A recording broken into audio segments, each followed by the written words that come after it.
Et hello tout le monde, bienvenue dans cette première vidéo dans Il faut qu'on parle. C'est un peu comme Parlons Saga, mais on va parler de one shot, de préquels, de bouquins soit solo, one shot, ou de préquels qui se trouvent autour d'une saga. Je pense notamment au préquel de Sang d'écume et de glace qui va sortir là au mois de novembre. Du coup, il aura sa vidéo s'il est solo. Si jamais il y a un deuxième bouquin, il passera en saga. Je pense aussi notamment à un livre. Alors il y a beaucoup de blabla au début pour que je vous explique un peu le concept. En vrai les vidéos ne dureront pas plus de 5-10 minutes. Et encore, je suis optimiste. C'est vraiment pour parler des bouquins que j'ai aimé, que j'ai trouvé marquant pour plus... Façon de parler. On verra quand je vais vous parler du coup de Verity dans quelques secondes. Je pense notamment à un bouquin que j'ai lu avant de me refaire les 3 films. Donc un bouquin égale 3 films. Et on se parlera des différences, des trucs comme ça. Je vous laisse deviner de quel livre il s'agit pour ce coup-ci.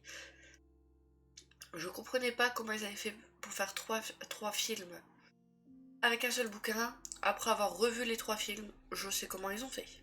Mais du coup, ce sera pour la prochaine vidéo. Là, on va parler de Verity, de Colleen Hoover. Donc aux éditions Hugo Roman, moi je l'ai aux éditions Hugo Poche.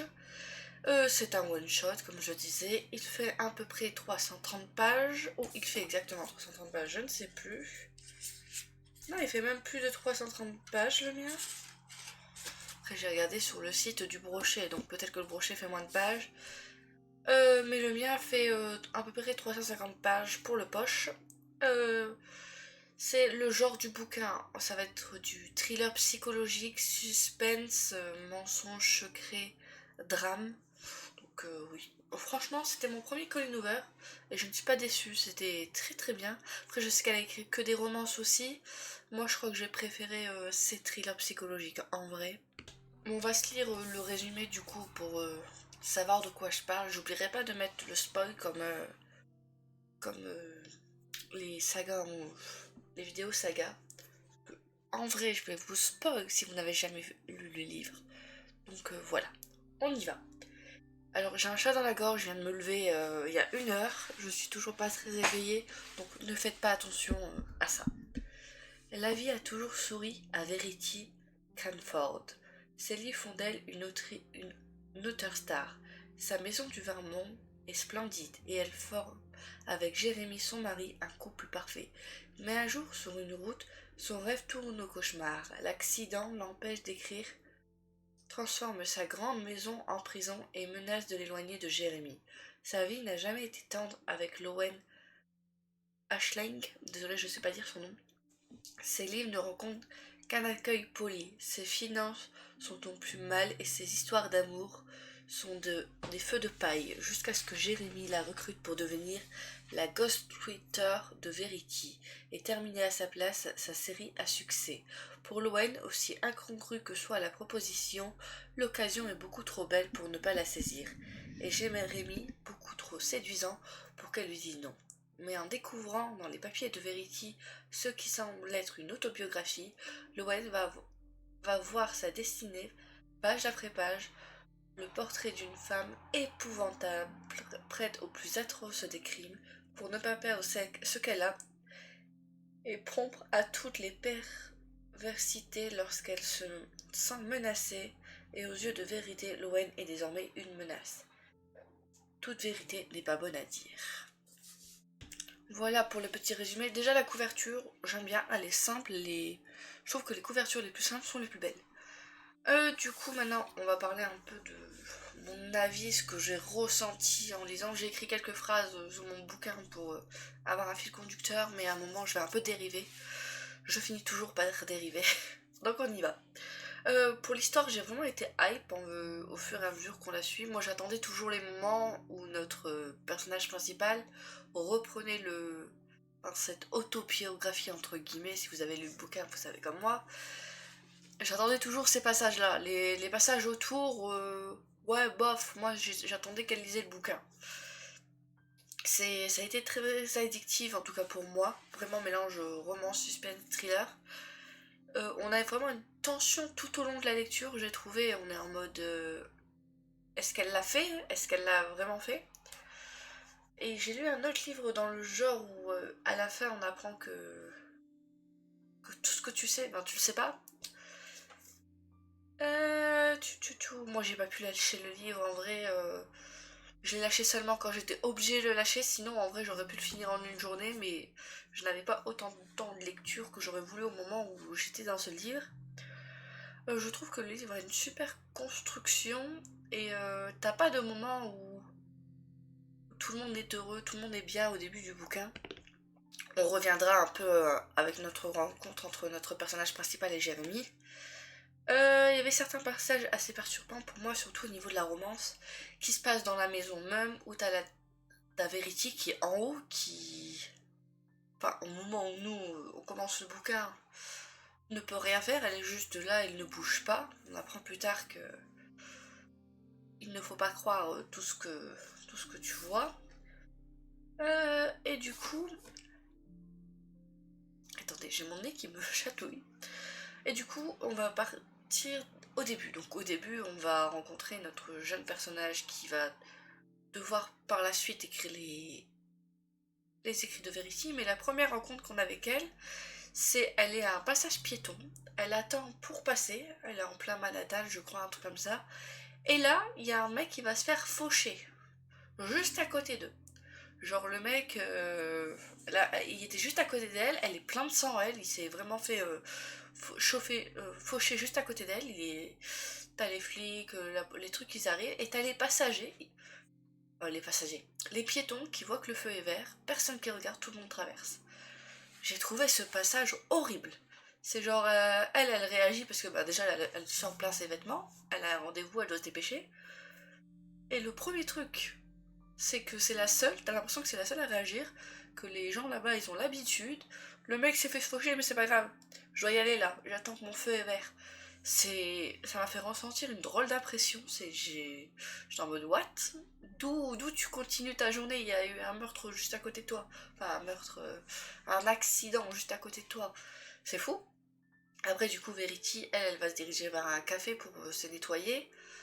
Elle va avoir du mal à se nettoyer, elle va... Bah, t'as du sang sur toi, il y a un truc... t'es stressé parce que tes livres ne fonctionnent pas, t'as un rendez-vous important, t'es pleine de sang, ouais, t'es stressé. Et là, il y a Jérémy qui va arriver, qui va, entre guillemets, l'aider, qui va lui demander si elle va bien, tout ça. Et à ce moment-là, ils savent pas qui est l'un, qui est l'autre, vous voyez? Puis après, ils vont aller tous les deux à leur rendez-vous, ils vont se rendre compte que le rendez-vous, en effet, c'est l'un avec l'autre, pour écrire la suite des livres de Verity, qu'il ne peut plus écrire. Donc déjà ça, il va avoir un petit mensonge. Il va lui dire que c'est Verity qui aime les livres, ses livres à elle. Attendez son nom, à Lowen. Je crois qu'elle s'appelle Lowen, la madame. Et en fait, c'est lui qui était fan d'un des bouquins de Lowen, mais il ne le dit pas tout de suite, il va lui dire plus tard. Du coup, on va les suivre là-dedans. Elle, du coup, on la suit dans le fait que ben, sa maison, elle doit la quitter. Elle a un avis d'expulsion, donc elle va mettre toutes ses affaires dans un hangar. Elle va se retrouver à aller faire cet écrit qu'elle doit faire, du coup. Les bouquins qu'elle doit faire, elle doit aller dans le bureau de Verity pour prendre toutes ses notes pour pouvoir écrire la suite, pour s'imprégner un peu du personnage, de comment elle est, pour pouvoir essayer d'avoir une suite de livres ressemblant à ce que Verity écrivait déjà. Elle ne veut pas écrire sur son pseudonyme à elle, puisqu'elle a peur que ce soit mauvais pour sa carrière si jamais bah, elle fait du mauvais travail, quoi. Donc du coup, elle veut un autre pseudonyme pour ses travaux sur les œuvres de Verity. Et là, dans ce bureau, en cherchant les papiers, elle va trouver une autobiographie. Dans cette autobiographie, ça va être Verity qui écrit des choses horribles, qui dit que la seule raison pour qu'elle était vraiment accro à son mec, qu'elle n'aimait pas le partager, que elle c'était 24 heures sur 24 le sexe quand il en voulait pas. Bah, elle n'était pas de très bonne humeur, quoi. Elle voulait. Quand elle est tombée enceinte dans ce bouquin, elle dit qu'elle était jalouse de ses enfants prêts à naître dans son ventre, que Jérémy, lui, il aimait plus ses enfants qu'elle, qu'elle était jalouse au point d'essayer d'avorter, de les perdre. Et on a aussi des petits trucs où à un moment elle va dire qu'elle aime une de ses filles mais pas l'autre. Que sa fille, et celle qu'elle aime, qu'elle a pris d'attention, va finir par mourir, elle va en vouloir à l'autre et va essayer de tuer l'autre. Voilà, il y a plein de trucs comme ça. Et, plus tard ils auront un fils. Le fils ne parle pas de ses sœurs. J'ai pas encore compris exactement pourquoi il ne parlait pas de ses sœurs. Est-ce que c'est lui qui voulait juste pas parler d'elle? Ou est-ce que c'est les parents? Ça, ce passage-là, je m'en souviens plus. Ah, c'est plus assez frais dans la mémoire. Mais du coup, il y a des moments où ce petit garçon s'enferme dans la chambre avec sa mère. Il lui parle, lui dessine des trucs. On voit parfois des choses devant la fenêtre de la chambre, alors que Verity est censée ne pas bouger et elle est toute seule dans la maison. Ou parfois notre personnage principal, Lowen, qui va commencer à comment dire, avoir des interactions romantiques avec notre petit Jérémy, va tourner la tête pendant qu'elle embrasse Jérémy et va voir juste en haut de l'escalier Verity qui les observe alors qu'elle est censée pas bouger. Donc voilà, il y a plein de trucs comme ça. T'as Verity qui les observe alors qu'elle ne bouge pas à la base. Puis la romance se fait au fur et à mesure du bouquin. Et à un moment, comment dire, notre personnage va faire du somnambulisme, elle va se retrouver dans la chambre de Verity, allongée à côté d'elle. Là, ça commence à devenir flippant, il se passe des trucs, elle voit Verity en haut de l'escalier, elle fait du somnambulisme. Ils vont se retrouver enfermés tous les deux dans la chambre. Lui va passer par la fenêtre pour sortir de là. Mais voilà, il y a plein de trucs un petit peu chelous qui se passent et tu te demandes, est-ce que Verity est vraiment... a vraiment perdu tous ses moyens, qu'elle n'a plus vraiment pu marcher, plus parler, plus bouger, plus réfléchir. Et puis au fur et à mesure, notre personnage principal va parler à Jérémy du bouquin. Jérémy va feindre l'idée qu'il ne savait rien, qu'il n'avait jamais été au courant de cette autobiographie. Ils vont monter, il va demander à Verity si c'était vrai. Nous par la suite on sait qu'il était déjà au courant. Elle va commencer à bouger, je ne sais plus trop comment ça se passe, mais il décide donc de la tuer, de tuer Verity, qui pour finir est en possession de ses moyens. Ils ne disent rien, ils commencent à partir à déménager. Elle, notre personnage principal, tombe enceinte et est avec Jérémy. Et un moment, elle va monter dans la chambre, je ne sais plus exactement pourquoi, elle va monter dans la chambre, elle va trouver une planche. En dessous de la planche, elle va trouver les dessins du petit garçon et une lettre. Elle va lire cette lettre et dans cette lettre, il écrit que le roman, où toutes ces choses affreuses, c'est vraiment les dernières pages, hein, toutes ces choses affreuses qui étaient écrites dans cette autobiographie, bah, c'était pas une vraie autobiographie, c'est pour pouvoir écrire, comme dans ses bouquins, des rôles de personnes méchantes. On lui avait conseillé d'écrire sur sa vie, mais d'un point, pas de son point de vue à elle, d'un point de vue de quelqu'un de méchant. Donc tous les trucs qu'elle a écrits comme quoi elle avait tué ses filles et tout, dans cette lettre elle dit que ce n'est pas vrai, que ce n'est pas elle, elle n'a jamais fait tout ça. Et du coup, nous on est là, à la fin on se dit, mais ils ont tué Verity pour rien, il a essayé de l'assassiner pour rien. Tout ça c'était juste un travail d'écriture. Et ça, ce bouquin, franchement, il retourne la tête. Je vous ai fait un résumé du bouquin en grande ligne. Donc, j'espère que si vous écoutez cette vidéo, vous avez lu le bouquin. Mais franchement, il m'a retourné la tête. Moi, j'étais à fond, j'étais en mode... Elle est méchante. Après, moi, je me suis posé des questions sur le mari. Je me fais, soit le mari est au courant du bouquin, soit c'est le mari qui a écrit ce bouquin et la femme n'a rien fait de tout ça. Il y avait des possibilités vis-à-vis de quelques trucs vis-à-vis de Jérémy. Mais voilà, ça te retourne la tête, ça te fait poser des questions, et j'ai bien aimé. C'est le premier Colin Hoover que j'ai lu. J'en ai deux autres dans la bibliothèque, j'ai Layla et Jamais plus. Layla, on m'a dit que c'était un peu dans le même genre. Jamais plus, je ne sais pas, je verrai.